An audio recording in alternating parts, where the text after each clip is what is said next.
ఒక సామాన్యమైన సామాన్య కార్యకర్తని అనుకునే చెప్పే కానీ ఒక సామాన్య టీచర్ని, ఒక సామాన్య తర్వాత ఒక సామాన్య కార్యకర్తని, ఎక్కడో వెనకాతల ఎటువంటి రాజకీయ నేపథ్యం లేదు, వెనకాతల ఎక్కడ ఆర్థిక బలం లేదు, అంగబలం లేదు, కేవలం ఒక టీచర్ ఏం చదువుకున్నావమ్మా అని ఆ రోజు రాజకీయాలకు తీసుకొచ్చి ఈరోజు హోమ్ మినిస్టర్ స్థాయిలో నుంచోబెట్టమే కాకుండా అత్యంత ప్రాధాన్యమైన రాజకీయ తీర్మానంలో బలపరిచే అవకాశం ఇచ్చినందుకు తెలుగుదేశం పార్టీ కార్యకర్తలకే కాదు నాయకుడికి పాదాభివందనం చేసుకుంటూ ఈ అవకాశంలో మీ అందరికీ కూడా తెలియాలి. ఈరోజు ఒక భావోద్వేగం మహానాడు పండుగ అంటేనే. మహానాడు పండుగ ఈరోజు మనం ఏసీ రూమ్లో కూర్చొని మాట్లాడాం, కానీ ఇంతకుముందు మహానాడు పండుగ అంటే కిలోమీటర్ నడవటానికి తుండిగుడ్డలు పసుపు గుడ్డలు చేతులు చవటలు తుడుచుకుంటూ వచ్చిన సందర్భాలు మనం మర్చిపోలే. ఈరోజు అక్కడ ఏం భోజనాలు పెడతారో భోజనాల గురించి మేము రాలేదు. మండు టెండర్లు, రోహిణీ కార్తెలు అంటే బండరాయిలు కూడా పగిలిపోయి ఎండలో సైతం మహిళలు కూడా పుట్టింటికి వచ్చామని ఆనందంలో తీసుకొచ్చే పరిస్థితిని కూడా చాలా సందర్భాల్లో మనం చూసిన సందర్భం. అటువంటి మహానాడు ఈరోజు మహిళలకు అంకితం చేసిన ఘనత కలిగిన నా నాయకుడు నారా చంద్రబాబు నాయుడు గారికి ఆంధ్రప్రదేశ్లోనే కాదు తెలుగు మహిళలందరి తరపున నేను ధన్యవాదాలు, నమస్కారాలు తెలియజేసుకోవాలి. ఈరోజు మహానాడు తెలుగు వాళ్ళు మహిళలకు అంకితం చేస్తున్నామని చెప్పాం, కానీ ఆ రోజు నందమూరి తారక రామారావు గారు పార్టీ పెట్టినప్పుడే ఆ రోజు నుంచి ఈ రోజు వరకు మహిళలకు ప్రాధాన్యత కలిగించిన వ్యక్తి. ఆ రోజు మహిళలకి ఆ రోజు మనందరికీ తెలుసు ఆస్తుల సమాన వాటా హక్కు ఇవ్వాలి అని చెప్పి పుట్టింటిలోనే కాదు అత్తింటిలోనే కూడా గౌరవం పెంచిన ఘనత తెలుగుదేశం పార్టీది. ఆ రోజు పద్మావతి యూనివర్సిటీ ద్వారా మహిళలను విద్యకు దగ్గరగా చేయాలి అనుకోవడం, కానీ రాజకీయాలకు ఎక్కడో వంటింటి కుందేలుగా ఉండే మహిళలను బయటకు తీసుకొచ్చి రాజకీయాలుగా ముందుకు తీసుకెళ్లాలని చెప్పి ఆ రోజు స్థానిక సంస్థల ఎలక్షన్స్లో రిజర్వేషన్లు కల్పించడం, కానీ మళ్ళీ తిరిగి ఈరోజు చట్టసభలలో సైతం 33% రిజర్వేషన్ని ఎవరు కల్పించినా కల్పించకపోయినా దేశం మొత్తంలో మొట్టమొదటిసారిగా మహిళలకు అవకాశం ఇస్తున్న ఏకైకమైన పార్టీ ఏదైనా ఉందంటే అది మన తెలుగుదేశం పార్టీ. విమర్శకులకు ఒకటే హెచ్చరిస్తున్నా, విమర్శకులకి సవాలు ఇస్తున్నా, మహిళల ఓట్ల బ్యాంకుతో గెలిచేము, మహిళా సాధికారత సాధిస్తామనుకున్న ప్రతి ఒక్క పార్టీ కూడా ఎస్ మా బాటలోకి రండి, మా బాటలో అనుసరించి మీ సత్తా ఏంటో చూపించే పరిస్థితి రావాలని చెప్పి నేను కోరుకుంటున్నా. మీ అందరికీ తెలుసు ఆ రోజు మున్సిపల్ కర్ణాల వ్యవస్థల నుంచి ఆ రోజు బయటకు తీసుకొచ్చి మాండలిక వ్యవస్థల నుంచి ముందుకు తీసుకొచ్చి ఆ రోజు గ్రామీణ వ్యవస్థ నుంచి కూడా రాజకీయాలు పరిచయం చేసిన ఘనత, ఆ రోజు 2 రూపాయలకి కిలో బియ్యం ఇచ్చిన, ఆ రోజు పెన్షన్లు ప్రవేశపెట్టిన, జనతా వస్త్రాలు ఇచ్చిన, హౌస్ స్కీమ్ ఇచ్చిన, ఈ రాష్ట్రంలో మొట్టమొదటిగా సంక్షేమం అనేది అలవాటు చేసిన, సంక్షేమం అనేది చూపించినా కూడా మొట్టమొదటి పార్టీ తెలుగుదేశం పార్టీ. అటువంటి 44 సంవత్సరాల చరిత్ర గల తెలుగుదేశం పార్టీ ఎన్నో ఆటుపోట్లు ఎదుర్కొంది, ఎన్నో అవమానాలు ఎదుర్కొంది, కానీ ఏ రోజైతే అదే లెగసీని ముందుకు తీసుకెళ్ళడానికి తన భుజస్కంధాల మీద ఈ తెలుగుదేశం పార్టీని వేసుకున్నాడు ఈ మహానుభావుడు చంద్రబాబు నాయుడు గారు. ఎన్నో అవమానాలు పడ్డారు, ఎంతో మంది ఎన్నో మాటలు పడ్డారు, అయినా కూడా ఎక్కడ కొంచెం చెక్కు చెదరలే. ఈరోజు నన్ను నమ్ముకొని కొన్ని కోట్ల మంది కార్యకర్తలు ఉన్నారు. ఆ కార్యకర్తలకి న్యాయం జరగాలి, ఈరోజు మన రాష్ట్రాన్ని బాగు చేయాలి అని 1995లో ఆయన మనకు ముఖ్యమంత్రి అయిన తర్వాత సుమారుగా 2004 వరకు ఆయన తీసుకున్న సంస్కరణలు చూస్తే నిజంగానే తమ్ముడు మొన్న ఆది అన్నాడు ఎన్నో సినిమాలు తీయచ్చు, అందులో సినిమాలు తీశారు కూడా. ఆ రోజు ఉమ్మడి ఆంధ్రప్రదేశ్లో విజన్ 2020 విజన్ పెట్టారు. నేను చెప్పానప్పుడు నేను చదువుకుంటున్నాను సార్ మీ 2020 విజన్ టైంలో, మీ 2047 విజన్కి మీ మంత్రివర్గంలో నేను ఒక మంత్రిగా ఉన్నాను సార్, అదే నా అదృష్టం అని చాలా సందర్భాల్లో సార్కి చెప్పా. జన్మభూమి కార్యక్రమం అన్నారు, క్లీన్ అండ్ గ్రీన్ అన్నారు, ఇంకుడు గుంతలు అన్నారు, డ్రిప్ ఇరిగేషన్ అన్నారు, విద్యుత్ రంగంలో సంస్కరణలు తీసుకొచ్చారు, ఐటీకి ప్రోత్సాహం ఇచ్చారు. అటువంటి సంస్కరణల నుంచి ఈ రోజు వరకు జన్మభూమి కార్యక్రమాన్నే కాదు శ్రమదానం కార్యక్రమాన్ని చేశారు. 1995 నాటికి పరిస్థితి ఏందిరా అంటే జీతాలు కూడా ఇచ్చుకోలేని పరిస్థితుల నుంచి 2004 వరకు చూస్తే ఆ రోజు ఆంధ్రప్రదేశ్ని ఐటీ హబ్గా మార్చిన ఘనత కలిగిన నాయకుడు మన నాయకుడు. ఆ తర్వాత పార్టీ మారింది, ఆ తర్వాత ధనయజ్ఞం అన్నారు, ఏదోదో యజ్ఞాలు చేశారు, అవినీతి చేశారు. ఆఖరికి 2014 సరికి మళ్ళా మొత్తం భ్రష్టు పట్టించి మళ్ళా తిరిగి తీసుకొచ్చి దానికి యాడైంది రాష్ట్ర విభజన. అటువంటి రాష్ట్ర విభజన యాడైన తర్వాత అటువంటి సందర్భంలో ఈ రాష్ట్రాన్ని బాగు చేయగలిగే ఏకైక నాయకుడు చంద్రబాబు నాయుడు గారిని తలచిన ఆంధ్రప్రదేశ్ రాష్ట్ర ప్రజలు మళ్ళీ తిరిగి ఒక పట్టం కడితే ఆ రోజు కిరీటం అనుకోలే, ముళ్ళ కిరీటంలా భావించిన పరిస్థితి. అదొక ముళ్ళ కుర్చీ. ఎందుకంటే 16,000 కోట్ల రూపాయల లోటు బడ్జెట్ ఒకవైపు అయితే, ఒకవైపు నుంచి జనాభా ఎక్కువ, ఎక్కడ వనరులు ఉన్నాయో తెలియదు, కూర్చోడానికి కుర్చీ లేదు, చెప్పుకోవడానికి రాజధాని లేదు, ఏం చేయాలో తెలియని పరిస్థితుల్లో, ఎటువైపు వెళ్ళాలో తెలియని పరిస్థితిలో ఆ దార్శనికత కలిగిన నాయకుడు తాలూకా నాయకత్వం ఆ విజనరీ నాయకుడు తాలూకా నాయకత్వం మనకి ఆ రోజే ఒక అమరావతిని తీసుకొచ్చి పెట్టింది, ఆ రోజే ఒక పోలవరానికి తీసుకొచ్చి పెట్టింది, ఆ రోజే పోలవరం కూడా ముందుకెళ్ళిన పరిస్థితి కనిపించింది. కియా మోటార్స్ లాంటి ఎన్నో సంస్థలు వచ్చినాయి. ఐటీని కూడా ఇక్కడ కూడా డెవలప్ చేయాలని వైజాగ్ని సెంట్రిక్గా చేసుకొని ఆ రోజు ఐటీని డెవలప్ చేసిన పరిస్థితి. ఇలా చూసుకుంటే ఎన్నో సంక్షేమ కార్యక్రమాలు. ఆ రోజు డబ్బులు లేకపోయినా 200 రూపాయల నుంచి 2000 రూపాయల వరకు పెన్షన్ పెంచిన ఘనత కూడా గౌరవ ముఖ్యమంత్రి గారిది. పసుపు కుంకుమ ఇచ్చి ఆడబిడ్డలను ఆదుకున్న పరిస్థితి కూడా గౌరవ ముఖ్యమంత్రి గారిది. ఆ రోజు నుంచి ఈ రోజు వరకు కూడా మనం చూసుకుంటే ఎన్నో సంస్కరణలు తీసుకొచ్చారు. తర్వాత స్టార్ట్ అయిందండి అసలు బ్యాండ్ బాజా. ఏ దిష్టి తగిలిందో తెలియదు కానీ ఆంధ్రప్రదేశ్ రాష్ట్రానికి ఏదో అంటారు కదా, ఏ చెడుపు తగిలిందో తెలియదు కానీ ఆంధ్రప్రదేశ్ రాష్ట్రానికి 2019-24 నిజంగా చెప్పాలంటే ఒక డిస్ట్రాక్షన్. ఎలాంటి డిస్ట్రాక్షన్, ఎలాంటి విధ్వంసం అంటే ఇందాక చాలామంది నాయకులు చెప్పారు విధ్వంసం ఎప్పుడెప్పుడు విన్నామా అని. కానీ ఏ రోజైనా 2014లో సీఎంగా ముఖ్యమంత్రి చంద్రబాబు నాయుడు గారు సంతకం పెట్టేది పెన్షన్ల సంతకం పెట్టారు. 2024లో కూడా మొట్టమొదటి సంతకం మెగా డిఎస్సీ మీద, అదేవిధంగా ల్యాండ్ టైటిలింగ్ యాక్ట్ మీద, అదేవిధంగా మన పెన్షన్స్ మీద పెడితే ఈ మహానుభావుడు గొడ్డలిపాటి నాయకుడు ఆ రోజు ప్రమాణ స్వీకారం చేసిన తర్వాత అతను చేసిన మొట్టమొదటి పని ఏందిరా అంటే ప్రజావేదికని కూల్చడం. ఎంత సైకో కాకపోతే అదే ప్రజావేదికలో కూర్చుంటాడంట, అదే ప్రజావేదికలో ఐఏఎస్ ఆఫీసర్లతో మీటింగ్ పెడతాడంట, బయటకు వచ్చి దీన్ని కూల్చేయండి అని చెప్పాడంటే ఆ రోజు నుంచి సైకో పరిపాలన కొనసాగింది అని చెప్పడానికి అది మొట్టమొదటి ఉదాహరణగా మనం భావించవచ్చు. ఆ రోజు మొదలైన విధ్వంసం మన చంద్రబాబు నాయుడు గారి ఇంటి దగ్గర తాళ్ళతో గేట్లు కట్టారు. ఆ రోజు మేమందరం కూడా ప్రత్యక్ష సాక్షులమే. మన చంద్రబాబు నాయుడు గారు ఏదైనా విషయం మీద పోరాటం చేయడానికి మన సీఎం గారు వెళ్తే ఆఖరికి ఎందుకు ఇవన్నీ గుర్తు చేస్తాడు, గుర్తు చేయాలి, మనం మర్చిపోకూడదు. మనం పడిన గాయాల్ని, మనం పడిన దెబ్బల్ని మనం మర్చిపోతే ముందుకెళ్ళలే. ఇది నా నాయకుడు నాకు చెప్పిన నీతి. కాబట్టి మీ అందరికీ కూడా ఈరోజు చెప్పాలనే ఉద్దేశంతోనే చెప్తున్నా. ఒక 5 నిమిషాలు టైం తీసుకొనైనా ఎందుకు చెప్తున్నానంటే ఆ రోజు కట్టిక నేల మీద ఎయిర్పోర్ట్లో ఎన్నో సందర్భాల్లో కూర్చున్న ప్రత్యక్ష సాక్షులు మేము ఇక్కడ ఉన్న వాళ్ళందరం కూడా అదే రోజు ఎన్నో అవమానాలు పడ్డారు. ఎంతోమంది నాయకులను జైల్లో పెట్టారు, ఎంతోమంది నాయకులు ఇళ్ళ దగ్గరికి వెళ్ళి కూల్చేశారు. ఆ రోజు పరదాలున్నాయి, చెట్లు కొట్టే పరిస్థితులు, ప్రివెంటివ్ అరెస్టులు, హౌస్ అరెస్టులు, ఎట్టు చూసినా గగ్గోలు. అమరావతి కావాలని రోడ్డు మీదకి వస్తే ఆడబిడ్డల్ని బూటి కాలుతో తన్నిన సందర్భాలు. ఇది ఏంటి తప్పు అంటే మాస్క్ అడిగిన పాపానికి సుధాకర్ని పిచ్చోడిని చేసిన సందర్భాలు. ఇది ఏంది అని అడిగితే డ్రైవర్ సుబ్రహ్మణ్యాన్ని చంపి డోర్ డెలివరీ చేసిన సందర్భాలు.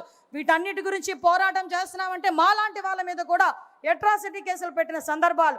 అటువంటి సందర్భంలో నిజంగా ఒక్కగానొక్క కొడుకు ఈ సందర్భంలో నేను నారా భువనమ్మకి నేను థ్యాంక్స్ చెప్పాలి. ఎందుకంటే ఏ తల్లి చెయ్యని ఆ రోజు ధైర్యం ఆ తల్లి చేసింది ఈ రాష్ట్ర ప్రజల గురించి. ఏమండి ఆ కుటుంబం ఎప్పుడు ఈ రాష్ట్ర ప్రజలకు అంకితం అయిపోవడమేనా? ఆ రోజు నేను భయపడ్డా. అదే యువగలం పేరిట ఒక యువత తాలూకా గలాన్ని ముందుకు తీసుకొని ముందుకు నడుస్తూ ఉంటే ఎన్ని మాటలు అన్నారండి. చేతిలో మైక్ లాక్కున్నారు, నుంచున్న స్టూల్ లాక్కున్నారు, వేసిన స్టేజ్ లాక్కున్నారు, బయటకు వస్తే కరెంటు తీసేశారు, ఒక సరైన ప్రొటెక్షన్ ఇవ్వలేదు, రాళ్ళు ఇసిరేవాళ్ళు, గుడ్లు ఇసిరేవాళ్ళు. అయినా అన్నిటికీ తట్టుకున్నాడు ఆ పెద్ద మనిషి. నిజంగా పెద్ద మనిషి అనాలి, ఎందుకంటే నేను నాకన్నా చిన్నోడైన పెద్ద మనిషి అనాలి. ఆ రోజు ఈ రాష్ట్ర భవిష్యత్తు గురించి, ఆ రోజు అతనికి అధికారం కొత్త ఏం కాదు, తాత సీఎం, నాన్న సీఎం, ఆఖరికి ఆయన అప్పటికి మంత్రి పదవి చేసిన వ్యక్తి అయినప్పటికీ కూడా ఈ రాష్ట్ర యువత గురించి నేను ముందుకు రావాలి అని చెప్పుకొని వచ్చారు. ఈ రోజు రెడ్ బుక్ అని మాట్లాడుతున్నారు. నీకులాగా గొడ్డళ్ళు చేతిలో పెట్టి కత్తులు చేతిలో పెట్టి యువకులను ముందుకు నడిపించే పార్టీ మాది కాదు. ఆ రోజు నుంచి ఈ రోజు వరకు అతని చేతిలో రాజ్యాంగం ఉంది. ఆ రాజ్యాంగాన్ని పట్టుకునే పాదయాత్ర చేశాడు. ఈ రాజ్యాంగానికి అనుగుణంగా నేను పాదయాత్ర చేస్తున్నా, ఈ రాజ్యాంగానికి అనుగుణంగా నేను పరిపాలన చేస్తామని చెప్పి ఆ రోజు ప్రజల నమ్మకాన్ని చూరగొని ఈ రోజు ఈ కుర్చీలో కూర్చున్న సందర్భాన్ని కూడా మేమందరం చెప్పాలి. ఈరోజు అటువంటి సందర్భంలో ఈరోజు మనందరం చూసాం. అధికారం ఉన్నంత వరకు ఒకలాగా ఉంటుంది, అధికారం పోయిన తర్వాత ఒకలా ఉంటుంది. మా అన్నయ్యతో అన్నయ్య అని ఎందుకన్నారంటారా గొడ్డలిపాటి. ఎందుకంటే కొంతమంది ఎట్టకారంగా కూడా అనొచ్చు. ఎందుకంటే మీరందరూ కూడా ఒకసారి మనం ఆలోచన చేసుకుంటే ఈరోజు ఒక పక్క నుంచి 2024లో ఎటువంటి పరిస్థితులు ఆంధ్రప్రదేశ్ రాష్ట్రం మనలందరినీ ఎన్నుకుందో మనకు తెలుసు. ఎక్కడెక్కడ విదేశాల నుంచి వచ్చిన వాళ్ళు కూడా ఓటేయడానికి ఖండాంతరాలు దాటి సప్త సముద్రాలు దాటి ఇక్కడికి వచ్చి ఓటేసి వెళ్ళారంటేనే ఆ రోజు తెలిసింది మన నాయకుడి తాలూకా సత్తా ఏంటో ఈ ప్రపంచానికి, కూటమి తాలూకా సత్తా ఏంటో ఆ రోజు తెలిసింది. ఆ రోజు వచ్చిన తర్వాత నుంచి చిన్న కంపారిజన్ చెప్పాలి. ఆ రోజు ఒక దళితుడిని డోర్ డెలివరీ చేసి చంపేసి డోర్ డెలివరీ చేస్తే అదే చంపిన వాడిని ఇంట్లో పెట్టుకొని కౌన్సిల్కి పంపించి ఈ రోజుకి కూడా రక్షించే ప్రయత్నం చేస్తే నా నాయకుడు, మనందరి నాయకుడు P4 విధానంలో బంగారు కుటుంబాలను తయారు చేయాలని మార్గదర్శులతో కూడా వెళ్ళి ఆ దళిత కుటుంబంలోని తాలూకా విధి విధానాలు ఎలా ఉన్నాయి చూడటానికని వెళ్ళి అదే దళిత కుటుంబం వంటగదిలోకి వెళ్ళి టీ పెట్టి ఆ కుటుంబానికి ఇచ్చి తను కూడా వాళ్ళతో తాగిన నాయకుడు ఎవరైనా ఉన్నారా? నేను ఈరోజు ఛాలెంజ్ చేసి అడుగుతున్నా, అటువంటి నాయకుడు ఎవరైనా ఉన్నారా? నా అదృష్టం ఏంటో చెప్పనా, సార్ పెట్టిన టీ నేను కూడా తాగాను ఆ రోజు నేను కూడా సార్ మీటింగ్లో ఉన్నా. ఆ రోజు నేను అన్నా, సార్ మీరు టీ ఎప్పుడైనా బోనముకి పెట్టించారో లేదో కానీ మా అందరికీ పెట్టే, నిజంగా మేము అందరం అదృష్టవంతులం సార్ అని. అటువంటి నాయకుడు అండి నా నాయకుడు. ఏం మాట్లాడతావయ్యా జగన్మోహన్ రెడ్డి, నువ్వు అక్కడెక్కడో కూర్చొని ఏం రాజకీయాలు చేస్తావయ్యా? నీ రాజకీయం ఎలా ఉంటుందో చెప్పనా? బాపట్లలో వరదలు వచ్చి రైతులందరూ కూడా నష్టపోయారంటే వరి కంకులు మునిగిపోయి మనమైతే ఏం చేస్తామండి, ప్యాంటు సగానికి మడత పెట్టేస్తాం. మా సార్ అయితే అది మడత కూడా పెట్టరు, దిగిపోతారు, ఆ బురదలోకి దిగిపోయి ఏం జరిగిందని చూసుకొని దగ్గరికి వెళ్ళి రైతు భుజం మీద చేసి మాట్లాడొస్తారు. కానీ మనాడు హైటెక్ కదా, మనాడు ఏం చేశాడంటే అంతవరకు రెడ్ కార్పెట్ వేసుకున్నాడు. రెడ్ కార్పెట్ మీద వెళ్తే ఇక్కడెక్కడో ఈయన ఉంటాడు, అక్కడెక్కడో రైతు ఆ కంకిలు తీసి ఇలా చూపిస్తుంటాడు అన్నమాట. అప్పుడు ఆయన అది చూసి అది డ్రోన్ షాట్లు వేస్తారు, అది చూసి ఈయన అనుకుంటాడు అనమాట. బుడమేరుకి నేను ప్రత్యక్ష సాక్షిని. బుడమేరు వచ్చినప్పుడు సుమారుగా వారం రోజుల పాటు ఎక్కడ తిన్నారో, ఎక్కడ పడుకున్నారో, ఎక్కడ రెస్ట్ తీసుకున్నారో తెలియదు. తెల్లవారుజాము 4 గంటలకి ఆ రోజు బుడమేరు వచ్చిన రోజు నన్ను చూసి సార్ అన్నారు, అమ్మ అనితే వెళ్ళి పడుకో అని. టైం చూసా 4 అయింది, పర్లేదు లేండి సార్ వెళ్దామండి అన్నా. మళ్ళీ అట్నుంచి వచ్చారు 6 అయింది. 6 గంటలకి అధికారులందరినీ కూర్చోబెట్టి రివ్యూ చేస్తున్నారు. రివ్యూ చేస్తే సడన్గా సార్ అన్నారు, సార్ టైం చూసుకోవాలి 6 గంటలని. సడన్గా ఎలా చూసి అన్నారు, 7 గంటలకు అందరం 6:30కి అందరం కలుద్దామా అన్నారు. కార్తికేయ మిశ్రా గారు కూడా ఆ రోజు ఐఏఎస్ ఆఫీసర్ ఉన్నారు. ఇలా చూసి ఇంకెందుకు సార్ ఇక్కడే ఉండిపోతాం సార్, మీరు వెళ్ళి కాసేపు రెస్ట్ తీసుకొని రండి సార్ అన్నారు. అప్పుడు వరకు మేము కూడా టైం చూడలే, అప్పుడు టైం 6. అంటే ఆ రోజు డే మొదలుకొని నెక్స్ట్ డే వరకు కూడా నీటిలోకి దిగారు, నీటిలో చూశారు, బురదలోకి దిగారు. ఆఖరికి మళ్ళా తిరిగి ఒక సామాన్యమైన పరిస్థితి వచ్చినంత వరకు కూడా ఆ ప్లేస్ని వదిలి కూడా రాలేదు. అది నా నాయకత్వం అంటే. ఏం మాట్లాడతాడు ఈరోజు కూర్చొని? ఈరోజు మనం అధికారంలో ఉంటేనే నాయకత్వం చేయడం కాదు. ఈరోజు సార్ సిద్ధాంతం ఎలా ఉంటుందంటే, అధికారం కోల్పోయినప్పుడు బాధపడడం కాదు, అధికారం లేకపోయినా అధికారం ఉన్నా కూడా పేదవాడికి సేవ చేసి లేకపోయినప్పుడు ఆయన బాధపడే తత్వం ఉన్న నాయకుడు. కాబట్టి అధికారం ఉన్నా లేకపోయినా నేను ప్రజల పక్షాన పోరాడతాను అని చెప్పి ఆ రోజు నుంచి ఈ రోజు వరకు కూడా పోరాటం చేస్తూనే ఉన్నారు.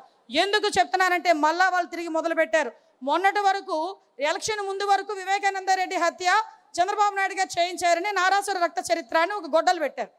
ఈ 5 సంవత్సరాలు అతగాడే కదండి సీఎం, అతగాడే కదా 5 సంవత్సరాలు సీఎం. 19 నుంచి 24 వరకు వాళ్ళ బాబాయ్ చనిపోయిన తర్వాత 5 సంవత్సరాల వరకు. మరి ఆ రోజు ఏం చేశారండి అని అడుగుతుంది నేను కాదండి బాబోయ్, వాళ్ళ చెల్లెళ్ళు అడుగుతున్నారు. ఆ సునీతమ్మన ఆ పక్కనున్న బాబు ఆవిడ షర్మిలమ్మ అడుగుతున్నారు. కనీసం ఆ రోజు మాట్లాడకుండా మళ్ళీ ఈ రోజు నిన్న మొన్న బయటకు వచ్చి చంద్రబాబు నాయుడు గారే చేశారంట. అంటే చెప్పేవాడికి అదే అంటారు కదా, వినేవాడు లోకువా అని. ఈరోజు మేము ప్రజలు వింటున్నారు అనుకొని నోటుకు వచ్చినట్టు చెప్పే సందర్భాలు. నేను ఒకటే చెప్తున్నా, ఇక్కడ చాలామంది కొన్ని లక్షల మంది తెలుగుదేశం పార్టీ కార్యకర్తలు కూర్చున్నారు, కొన్ని లక్షల మంది తెలుగుదేశం పార్టీ కార్యకర్తలు వింటున్నారు మన దిశానిర్దేశం. ఈరోజు ఎంతో కష్టపడి ఇంకో 2028కి అనుకుంటా సార్కి 50 సంవత్సరాలు పూర్తయితే రాజకీయంగా ఒక నాయకుడిని చూశానండి నేను, నిజంగా ఏకైక నాయకుడిని చూశాను. ఈరోజు నా సీక్రెట్లు ఎవరికైనా చెప్తే నాయకుడి కింద ఎదుగుతాడేమో అనుకుని భయపడే నాయకుల్ని కూడా నేను చూశాను. కానీ 50 సంవత్సరాలుగా ఆయన అక్కడ ఇంచుమించుగా 50 సంవత్సరాలు రాబోతున్న రాజకీయ చరిత్ర కలిగిన నాయకుడిగా మమ్మల్ని కూర్చోబెట్టి, మా మంత్రుల్ని కూర్చోబెట్టి ఏం చెప్తారో తెలుసా? నేర్చుకోండి అయ్యా, నేను చెప్తాను, చాలా చెప్తాను, మీకు వినే ఓపిక ఉంటే నేను చెప్పడానికి సిద్ధంగా ఉన్నా. మీరు రాజకీయం నేర్చుకోండి, అడ్మినిస్ట్రేటివ్ నేర్చుకోండి అని చెప్పి మాకు లాంటి వాళ్ళందరినీ కూడా సింగపూర్ పంపిస్తే అది కూడా వాళ్ళకి వేరే రకంగా ఆలోచించుకున్నారు. సింగపూర్ పంపించి ఈరోజు బయటికి వచ్చిన తర్వాత మేము అందరూ అనుకున్నారు సింగపూర్ విహారయాత్ర అని. కాదండి, విజ్ఞాన యాత్ర అండి సింగపూర్. మాకు మార్నింగ్ 9:30కి మీకు స్కూల్లో, నేను చాలామంది మా నారాయణ గారు ఎక్కడ చూస్తున్నారు, ఆయన 9:30కి ఎలాగైతే స్కూల్ బస్ ఎక్కిస్తారో మేము కూడా అలాగే ఎక్కాం నారాయణ గారితో పాటు. నారాయణ గారు కూడా ఆ రోజు 9:30కి స్కూల్ బస్ ఎక్కినట్టుగా కారు ఎక్కాం. ఎక్కి ఈవినింగ్ 7, ఒక్కొక్కసారి 7:30 కూడా ఎక్కిన సందర్భాలు కూడా ఉన్నాయి. అటు నుంచి 7 o'clock తీసుకొచ్చి పడేసేవారు మమ్మల్ని. Of course it's a wonder. నిజంగా అలాంటి చోట నేర్చుకోవాలి. ఎందుకు చంద్రబాబు నాయుడు గారు నేర్చుకోమంటారని చెప్పడానికి అదొక ఉదాహరణ. ఇలాంటి నాయకుడు ఉన్న తర్వాత ఇలాంటి వ్యక్తిత్వం ఉన్న తర్వాత ఇంకొకటి చెప్పి నేను ముగిస్తానండి. ఎందుకంటే మత్స్యకార భరోసా కింద మొన్న రీసెంట్గా చంద్రబాబు నాయుడు గారు ఒక ఇంటికి వెళ్ళారు. నిజంగా వెళ్ళాలనుకుంటే ఈ ఊర్లో కూర్చొని బటన్ నొక్కొచ్చు. ఎందుకంటే అతగాడు ఇంతకుముందు బటన్ నొక్కేవాడు బయటకు వెళ్ళాడంటే పరదాలు కట్టాలి, లేకపోతే చెట్లు నరకాలి, ఇంచుమించు 5,000 మంది పహారా ఉండాలి, గంతకాలు తవ్వాలి. నిన్నే చెప్పారు సార్, గంతకాలు తవ్వేవారంట చుట్టూను. నల్ల చున్ని వేసుకోకూడదు, నల్ల బొట్టు పెట్టుకోకూడదు, నల్ల రిబ్బన్ కట్టుకోకూడదు, అతగాడు అన్ని ఆంక్షలు ఉండేవి. కానీ మన నాయకుడు ఏం చేస్తున్నారంటే ఒక సంక్షేమ పథకం ఇవ్వాలంటే నేరుగా వాళ్ళ ఇంటికి వెళ్ళి కూర్చుంటున్నారు. వాళ్ళ ఇంటికి వెళ్ళి ఉండడమే కాకుండా వాళ్ళు చేపలు ఎలా కొంటున్నారు, ఎలా అమ్ముతున్నారు, జీవన విధానాలు తెలుసుకొని ఆయన వాళ్ళతో పాటు, నేను ఎందుకు ఇది మెన్షన్ చేస్తున్నానంటే వాళ్ళతో పాటు కింద కూర్చొని భోజనం చేశారు. కొంతమంది నాయకులు ఉంటారండి, కొబ్బరికాయ కొట్టాలంటే పంతులు వెళ్ళి రాయి ఎత్తారు పైకి. కొబ్బరికాయ కొట్టాలంటే పంతులు రాయి ఎత్తితే అప్పుడు కొబ్బరికాయ కొడతాడు. అలాంటి వాళ్ళు కూడా ఇతని తాలూకు వయసు గురించి మాట్లాడుతున్నారంటే ఇంక సిగ్గుందా అని అడుగుతున్నాను ఈరోజు. అటువంటి ఒక సైకో గొడ్డలి పార్టీ నాయకులు మళ్ళా బయటికి రావడానికి, కళ్ళబొల్లి మాటలు బయటికి రావడానికి ప్రయత్నం చేస్తున్నారు. నేను ఒకటే చెప్పబోతున్నా ఈరోజు ఒకటే చెప్పబోతున్నా. మన నాయకులందరూ ఉన్నారు, కార్యకర్తలు ఎలాంటి వాళ్ళు మనకు తెలుసు. ఈరోజు గౌరవ నారా లోకేష్ గారు ఈరోజు ఎన్నో కంపెనీలు తీసుకొచ్చి ఇంకొక విషయం చెప్పాలి. మన సాధారణంగా మన ఇంట్లోనే జెన్జీస్ అని జెనాల్ఫాస్ జనరేషన్స్ అన్నీ ఉన్నాయి. వాళ్ళకి అర్థం కానిది ఏంటంటే మా జనరేషన్కి ఉద్యోగాలు ఇచ్చింది ఆయనే, ఇప్పుడున్న జనరేషన్కి ఉద్యోగాలు ఇస్తున్నది ఆయనే, జెనాల్ఫాకి కూడా ఉద్యోగాలు ఇవ్వబోయేది ఆయనే. దానికి సంబంధించిన కార్యాచరణ 2047 వరకు చేతిలో పట్టుకొని తిరుగుతున్నారండి ఈయన.